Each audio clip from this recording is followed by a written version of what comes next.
cosplay gem tutorial. Now, this was a request about how I make various cosplay gems for my different costumes, like Nia or, for decorating my Rhea swords. So I'm going to go through all the processes from, beginning to end.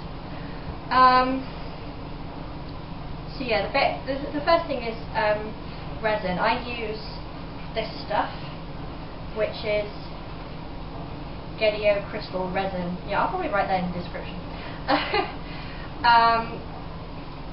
And things you're going to need where that's concerned. It comes with two little labels because it's two different products, the resin and the hardener. So because if it was stored together, it would just go hard and completely useless. So I had a purple stain on one of them, which marks them for me. But it would be a good idea to mark them for which one you're going to use for which of the two products, and keep it that way, because what you don't want to happen is for you to use one of the products in one label, and then when you're making another batch, because it doesn't evaporate, it doesn't dry. So, rigorous cleaning is involved. What you don't want to happen is use one in it, and then in your next batch use the other one.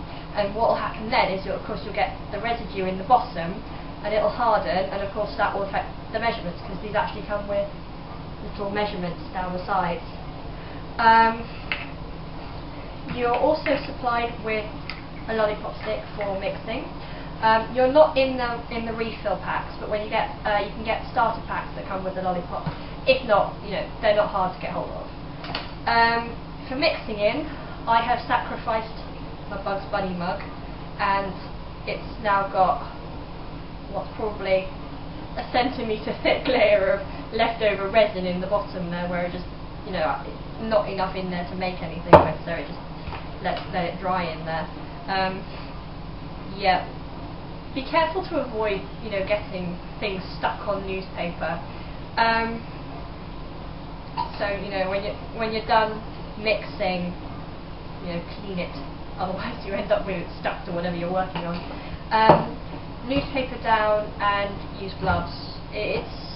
There are instructions on the label of how much to add of what. Like it's 2/3 of this product to 1/3 of that product, and you can remember that easily because they come in the different size pots. So, but then there's the question of moulds.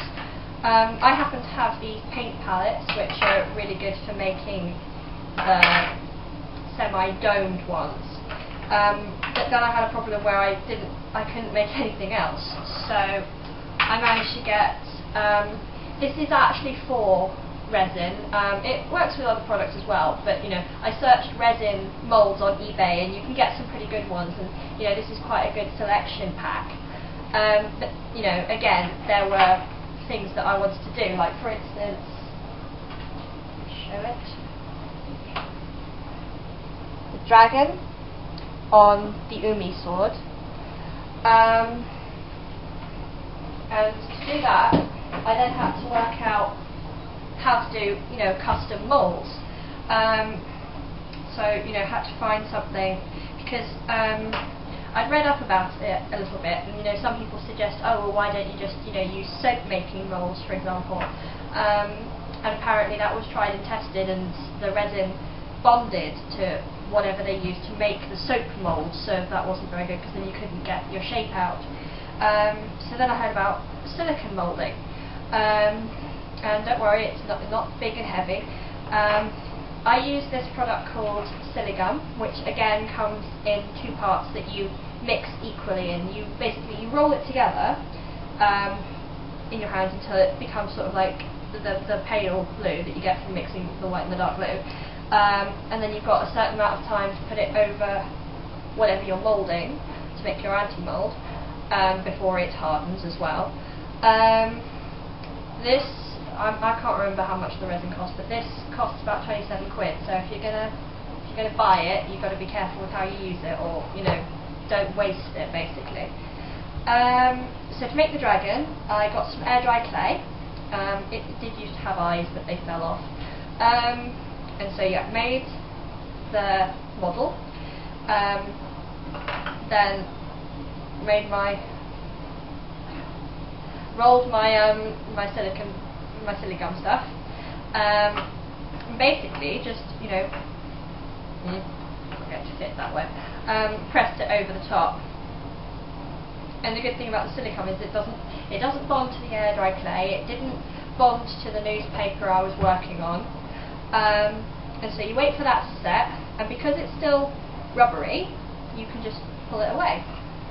And so I did the same with making a hexagonal gem for Nia. It looks like a 4, because I've also made little domes because I didn't get any little domes in my pack there. So yeah, so then you've got your mould. So you'd mix up your resin. Again, there are instructions on the pack, and you do that for about 2 minutes. I'm not sure. And so then you'd pour it in, and you'd leave that to set for 24 hours. Now, if you're working with hard moulds, where it can be quite difficult to get the finished product out, there is a period, a time when the gems you're making, the resin, it's got a slightly gummy stage, which I think is about 18 hours in, maybe a bit more, maybe about 20 hours, where you can just about peel it out of the mould, and it will still retain shape and it will just harden from there. But if you don't have to do that, don't, because you could cause some damage to the gem. As far as colouring the gems go, there are 2 options that I know of. One is to actually dye the resin, and apparently this brand supplies dyes for its resin, where you like food colouring, just a couple of drops in. But I've never used them, and there's a disadvantage to that in the sense that if you're making up a batch of resin and then you've dyed it, it's just like, well, all of the gems are going to be that colour, so you've got to do all the batch in that colour, and then if you've got leftover, you've got to hope that it will have some use later. But what I did instead, because I couldn't get hold of the dyes and I was on a time limit to make these swords, I used glass paint. Now you can get different types of glass paint. I've got the translucent stuff where it'll come out like that, so you can the light will still go through it slightly, so it's not just solid block of colour. Whichever effect you're looking for will depend on what you do then. Here's some other examples of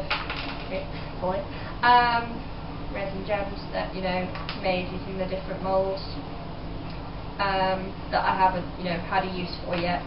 Because what I find is if I've made what I need to make and then I've still got resin left, I'll pour it into one of the moulds and then just keep it for later. Because when I was making my Nia costume, I found that I already had half of it made because I just made extra stuff every now and then. But yeah, so once you've got your gems made how you'd like them, there's one final process which involves your basic silver card for reflecting the light. Now, for sticking this down, glue stick isn't going to work, it's just not strong enough. Trust me, I've tried it. I use this stuff, which is Araldite, which is about £11 for a pack. It'll last quite a long time if you're just making small gems. If you're using it to glue large things together, then you're going to have to get something bigger. Super glue would work. There are several brands of super glue that are fine.